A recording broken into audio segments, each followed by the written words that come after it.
on the website, but I don't know how you. And welcome to our live undergraduate admissions event. Apologies, we had a few technical issues earlier on, but we're ready to start again now. I'm Martin Brown, the Deputy College Registrar at St Peter's College, Oxford, and I'm here with Dr. Robert McEffley, who will be ready to answer your questions as they come through today. But first, Robert, I was wondering if you're able to give us a brief outline of the role of tutor for admissions in the college. Okay, I'm a tutor in one of the subjects we cover at college. I'm the tutor in management on the economics and management course, but one of my other roles is, as you say, tutor for admissions, and that involves, how should we say, coordinating along with Martin the admissions process for the college, trying to get all the tutors to admit the right number of students so that overall numbers of students match number of rooms. It's quite a complex process, but it usually runs fairly smoothly. So Robert, the first question has just come through. It's from Michaela, and Michaela is asking, have the deferrals from this summer's A-level results difficulties impacted on the number of available places this year? She writes, in particular, I am keen to know if you still plan to take the usual 8 to 10 history undergraduate students. Okay, again, that's probably a question which has wider implications than just history, but I think if you look at the overall numbers, each year Oxford admits around about 3,300 or so undergraduates, and every year about 2% of those admitted are sort of people with deferred offers. In this particular year, obviously, it's been rather more complicated, and as you are aware, some people have had deferred places from this current round, which will be occupying places in October 21. The number of those, though, is not that much greater than would normally be the case. So rather than about 2 to 3% normally, it's going to be about 5%. So that's about an extra 60 or so places would be taken up across that 3,300 overall. So yes, there will be a slight effect, but it's not really that great. In each subject, in each college, there might or might not be a place which is taken up by a deferring candidate from the previous round. But I think the key thing to emphasize is that from the point of view of a candidate thinking of applying now, you should just go ahead and apply. If you don't apply, then obviously you're definitely not going to have a chance of a place. And I think you shouldn't really worry too much about that. Just make the best application you can and go for it.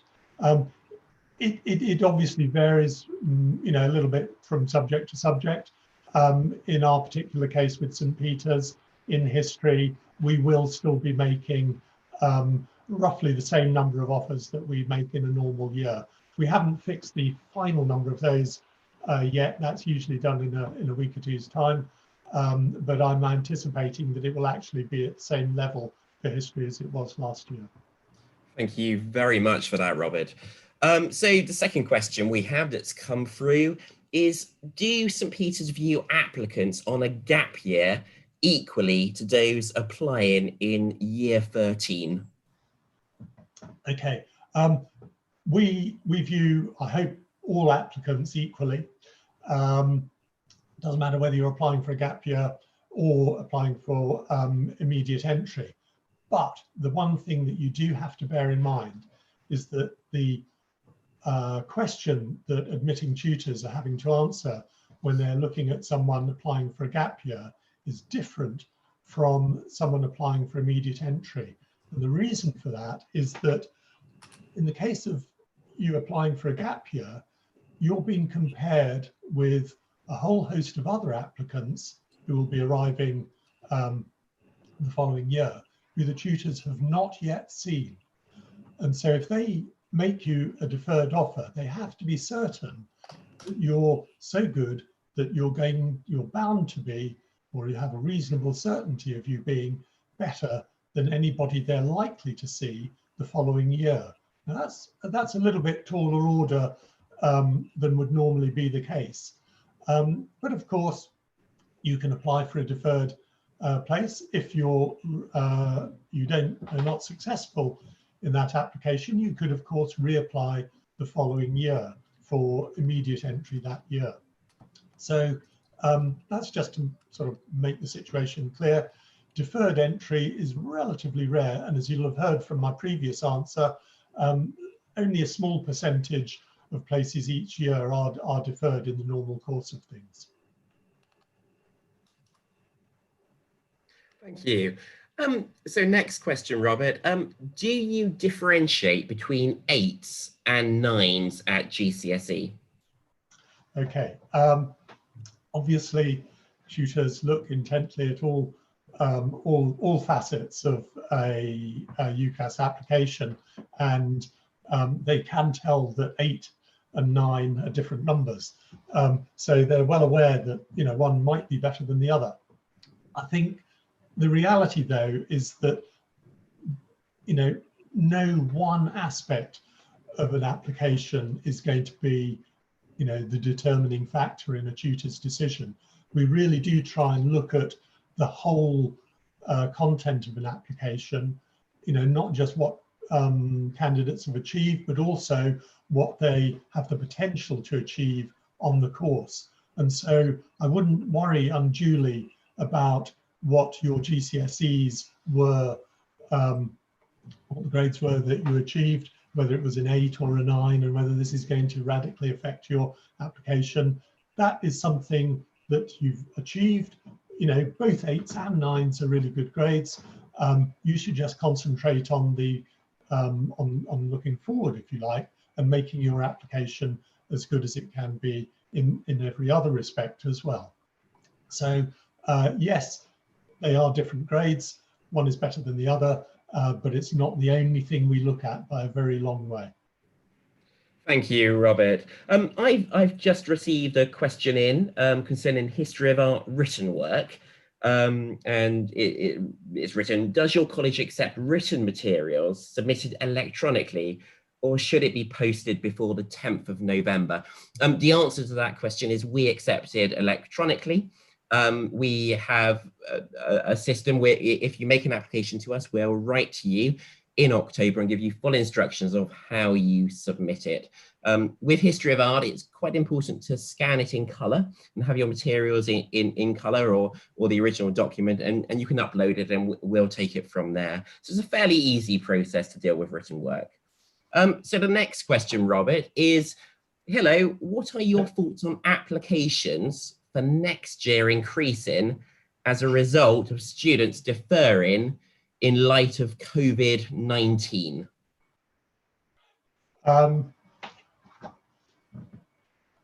This is a slightly different, I think I'm just trying to remember whether I've answered this question regarding deferred, not deferred applications, but the deferred places from. Have we already answered that one? We may well have I thought we sort of answered. Yeah, I think you have answered that question. There may be some increased applications, but I think the point there is that, again, from an applicant's point of view, the extent of competition is always going to be varying a little bit from year to year. You don't need to think about that. Your job as an applicant is to make the best application you possibly can. And if you're not successful, either there are many other good universities around, or you could apply the following year. So there are, I think, lots of things that are going to change year on year. Some years there will be a little bit more competition. There will be different people, different tutors and all the rest of it. Don't worry about that. Just make the best application you can. you know, and make sure you're applying for something that you're really interested and enthusiastic about, and you can't go wrong if you do that. Yeah, yeah. And we just had another question in. Good morning. Please tell me about the college pool system and how it works. Okay. The difficulty that we have at Oxford, I think, sometimes is that we make offers each year. They're usually conditional offers, and every year there will be a small percentage of people who receive an offer but then don't make the grades that the offer is conditional on, or for some other reason. It can be all sorts of things: illness, changes of plan, things like that. They have to withdraw from their offer, and so we have a gap, and we don't like gaps because, you know, that's you know, a wasted opportunity for someone and a wasted opportunity for us to teach someone. So we want to try and fill that. The way we do that is by making slightly more offers than we have places, and that is usually done by each subject looking overall at the number of offers and gaps that have occurred when we get to confirmation in August, and then colleges making what are called open offers. And this is an offer where if you meet the conditions, you're guaranteed a place at Oxford. But the college that you will enter is decided in August, when it's clear how the spaces have opened up across the university. And of course, if everybody meets their offer, the offer, an open offer, is still a guarantee that you're going to arrive here. And that's why colleges have to be prepared to sort of underwrite, if you like, these open offers. And if you are not transferred to another college, you would be guaranteed a place at the college that made the open offer. So an open offer is as good as any other offer. It's just that we don't quite know where you're going to end up until August. But don't worry, you will come to Oxford if you've got an open offer and you meet the conditions. Okay, thank you, Robert. The next question. Hello there. What makes an outstanding personal statement? Okay. Personal statements, I think people always worry quite a bit about, you know, what do I put in a personal statement? From the point of view of tutors, I would say it's quite difficult to write an exceptionally good personal statement, and providing you're sensible, it's fairly difficult, I would say, to write a really bad one as well. So, you know, don't worry. What you need to get across is your enthusiasm and interest in the subject. You can't do that by saying, I'm enthusiastic and interested in the subject. You have to do it sort of indirectly, if you like. And so it's I would say, not something that's easy to do, but it's something that you can do if you are interested and enthusiastic about it. So don't worry about it. The other thing, of course, is that, like previous questions where we've been asked about specific GCSE grades, a personal statement is only one aspect of an overall application that tutors look at. It would be very rare, I would say, for tutors to look at a personal statement and think, that is so fantastic, they must have a place.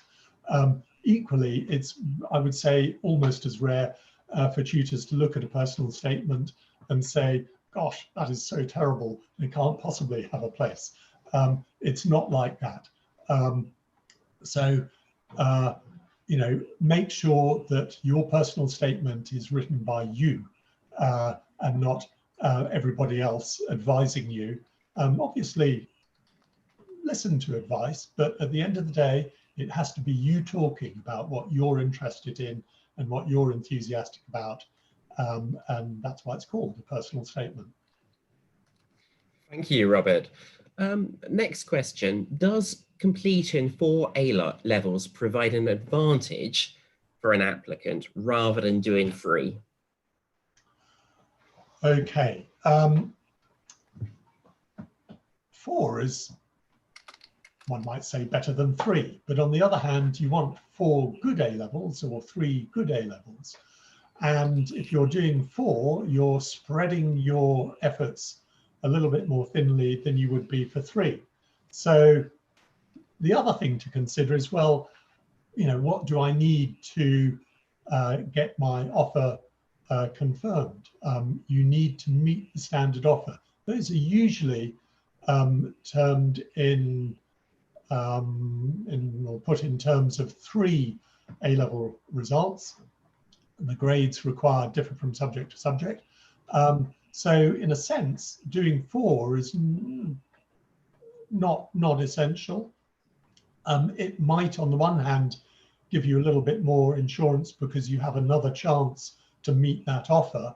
You know, you get, say, a B in one of your A-levels, but you've got 3 A stars in the others.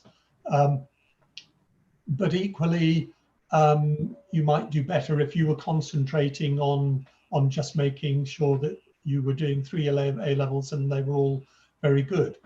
It's a difficult judgment to take, and it's one that only you can make, knowing your situation, the way you work, what you're interested in, and all the other things. The only thing I would say is make sure when you're choosing A-levels that you've looked very carefully at the course requirements for the degree you want to study, and make sure that you're studying the right A-levels for your course.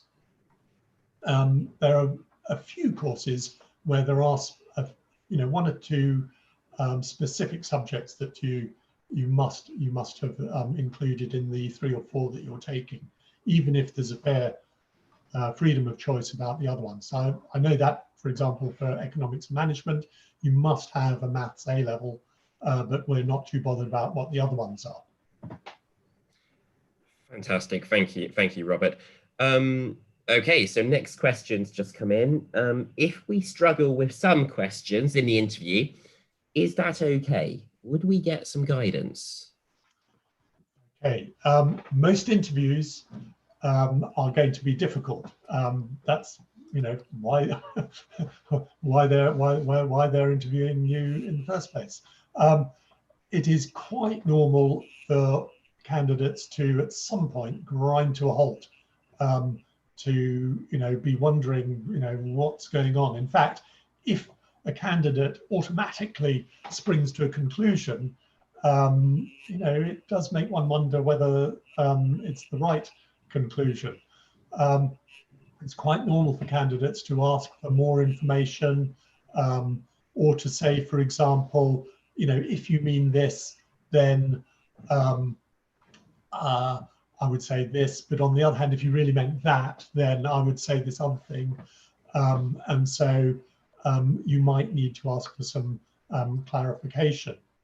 Equally, tutors want to get the best out of interviewees. We want to see what you're capable of. We're not interested in making life unduly difficult.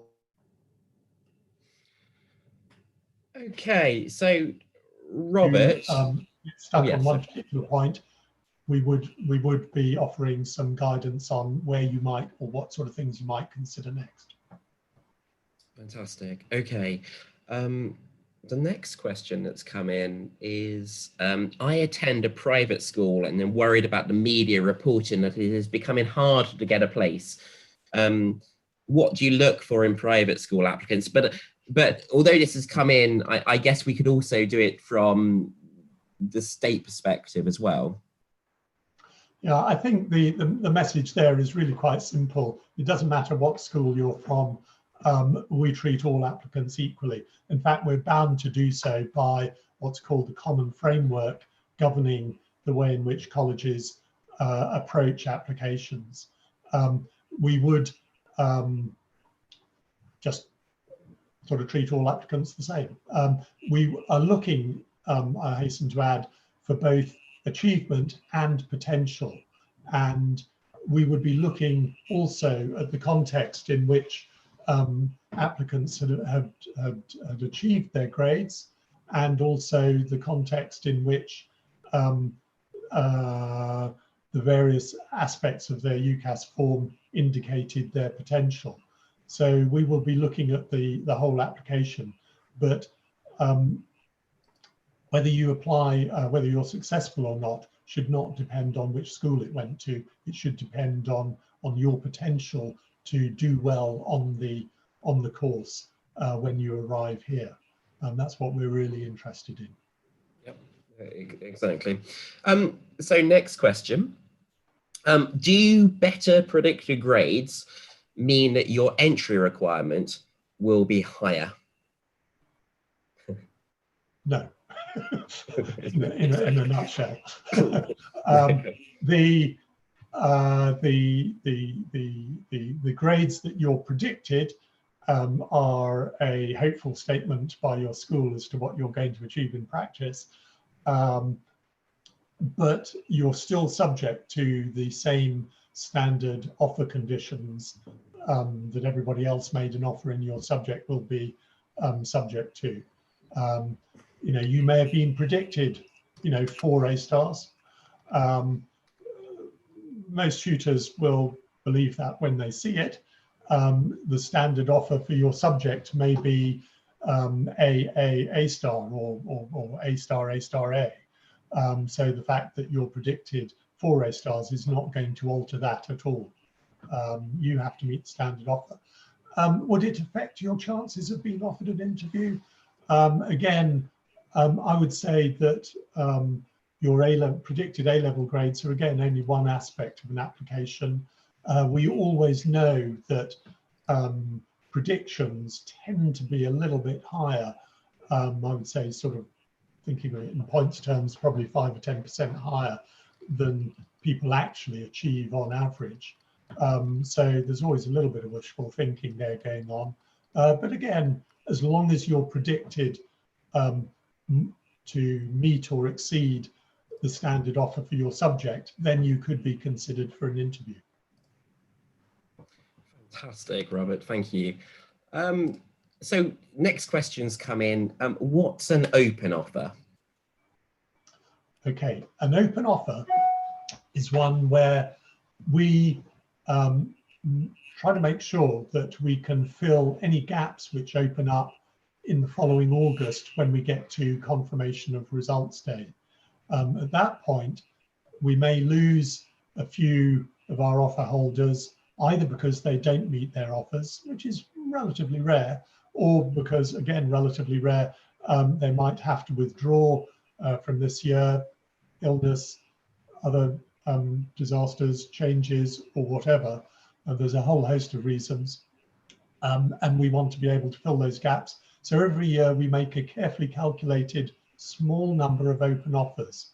These are offers made by a college where we guarantee you a place at Oxford if you meet the conditions, but we will only fix which college that will be at once A-level results or confirmation of results day is over the following August.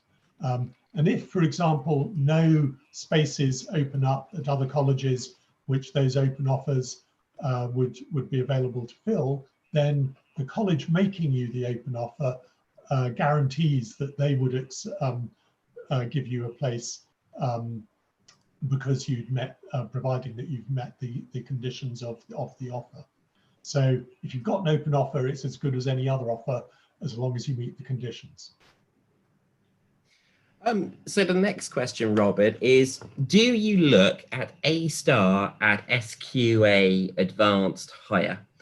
I mean, to give a bit of a background, this is the Scottish Advanced Hires. The Oxford entrance requirement doesn't actually require any A stars. The Oxford requirement for a conditional offer is usually AAB if a student is able to take more free advanced hires. Do you have anything to add to that, Robert?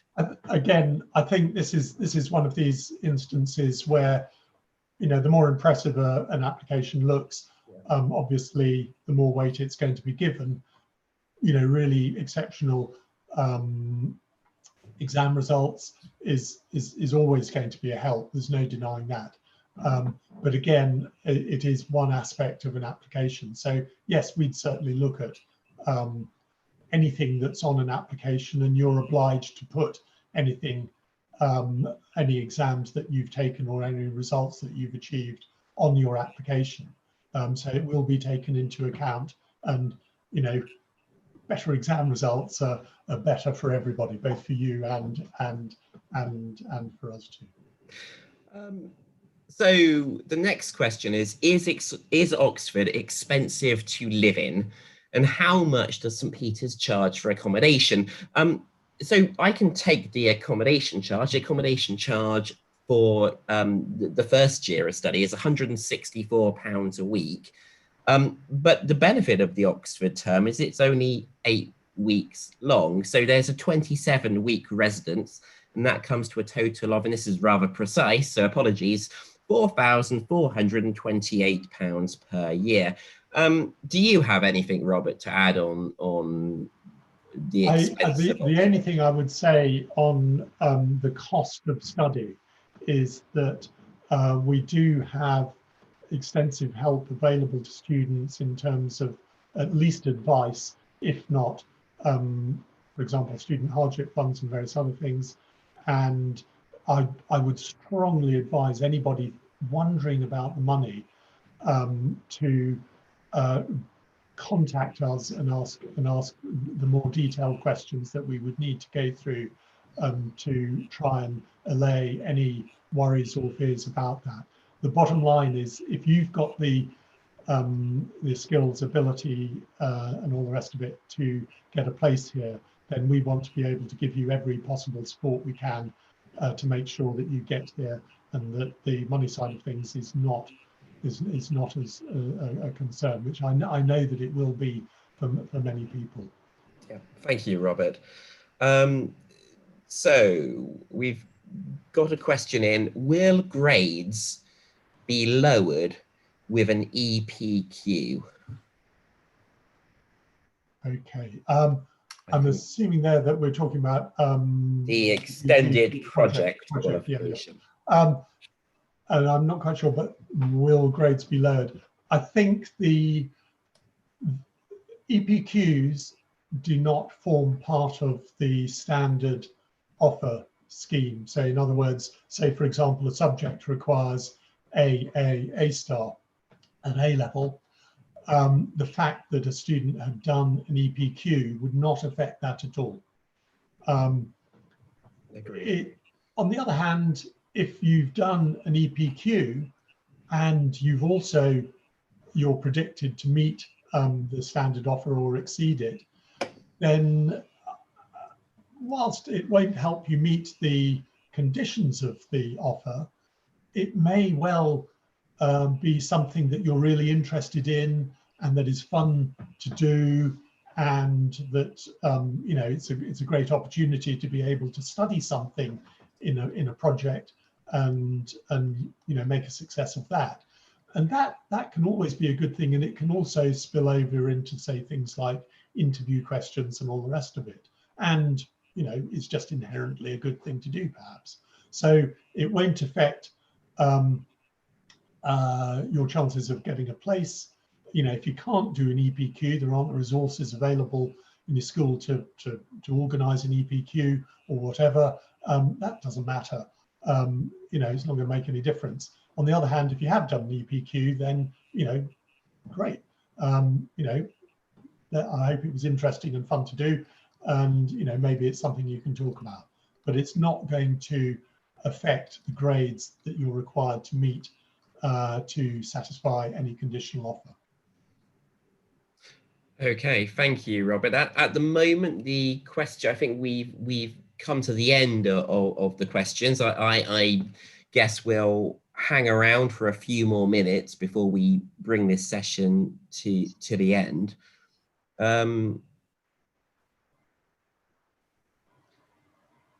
We've just had a question come in. Should I apply if my offer doesn't meet the standard entry requirements?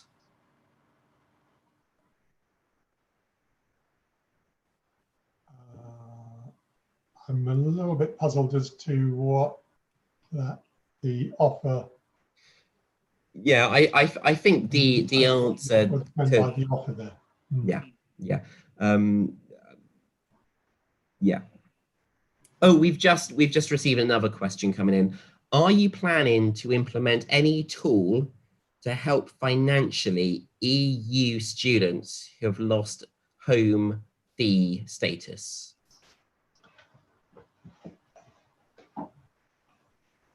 As a college, Yes. I'm not currently aware of that. The point I would make is that my understanding of the current university system is that if you've started a course already, then you would maintain the fee rate that you started the course on. If you're starting anew, then you know, the fee rate would apply that you start on. And I am not aware of any finance to turn to put EU students on to home fee status into the going forward into the future. But unless you're aware of anything, Martin, I don't. I'm not aware of anything from the university's perspective either. We've just received another. We will bring this session to an end shortly, but we will keep taking questions. We've just received another question on: do courses differ from college to college? Okay. In some senses, no. All courses are standard. The exams that you take are set by the university department concerned, and will be the same for everybody at every college taking that course. The lectures that are given in that subject are organised again by the department centrally, and they will be the same for every student attending that course. The reading list will be the same. The you know, course rubrics and all the rest of it, which set the content of the course, will be the same for everybody on the course. The thing that will be slightly different, depending on which college you're at, is that the tutors who give you tutorials, or some of your tutorials, will obviously differ from college to college. But the thing there, I would say, is that for most people in most subjects, they will not just be having tutorials at their home college, so to speak. Courses are so diverse that no one tutor or pair or 2 or 3 tutors would be able to cover the entire course. And particularly in the latter parts of the course, when you specialize, you will tend to have tutorials in a wide variety of locations, some in the department, some in other colleges, and so forth. So on average, you're going to be having exactly the same experience as everybody else on your course, but there will be minor variations because you had your tutorials on, say, Introduction to Management with one tutor, and some other people on the course had it with another tutor, but they will all be teaching you exactly the same stuff. Okay, I've got another question in, Robert. Will conditional offers be flexed at all to take into account the time missed owing to the COVID pandemic? Okay, this is an issue which we're quite keen to make sure that tutors are well aware of in making decisions in this coming admissions round. There is also advice on the university website, both for teachers about what to put in statements on UCAS forms about changes that students have had in their teaching in the over the past year, and it's something that we would, I hope, take good and fair account of. In terms of the offers that will be made, the offers are likely to be exactly the same as normal, but obviously if you were to miss an offer, then one of the considerations would be what mitigating circumstances there had been in terms of changed sort of opportunities for teaching and learning in the preceding year. So I would strongly advise looking at the advice on the university website about that, particularly in terms of what sort of statements you might make, or your school's school reference might make, in just helping tutors understand the situation that you've been in. Thank you very much, Robert. I don't think we've got any more questions at this exact point. I'm just going to check along, but we'll shortly bring this to an end. Yeah, we've got another question about the personal statement, which we did mention earlier. So again, how important is the personal statement in the admissions process? Okay. I mean, we have covered it, but did you want to briefly outline it again? I don't mind sort of saying, repeating myself. The personal statement is one of the things you have to fill in. If you didn't fill it in, we'd be a bit worried. It's very difficult to make it so fantastic that someone reading it would think you must be admitted. Equally, I would reassure you that it's almost unheard of for someone to write a personal statement that was so bad that it would result in instant rejection. The main purpose of them is to try and give tutors a sense of your interest in and enthusiasm for the subject. You can't do that by saying, I'm interested in and enthusiastic about the subject. You have to do it indirectly by talking about your subject and how you've approached it, or things about it that interest you, or things that you've studied. So it's, again, only one aspect of the overall application, and that's why you shouldn't worry unduly about it.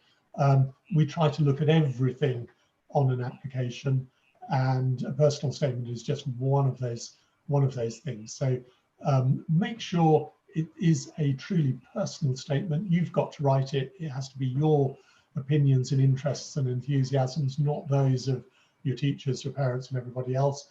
But of course, you know, it's wise to listen to other people's comments. But at the end of the day, it has to be something that you're happy with writing and that really reflects your views about things. Thank you very much, Robert. So it looks like we've come to the end of the questions that we've received so far. I mean, we can hang around for a couple more minutes. I will shortly be involved with the tutor for welfare, or the dean for welfare at the college, Eleanor Tingle, on a welfare and support live stream event, which will be found on the welfare pages of our website. Please do tune into that if you are interested in it, and ask any questions in the tab there, and we'll try our best to answer them for you. But I think that will be it from us now, Robert. Is that okay for you? Okay. Yep. Yep. Okay. Thank you very much for your time.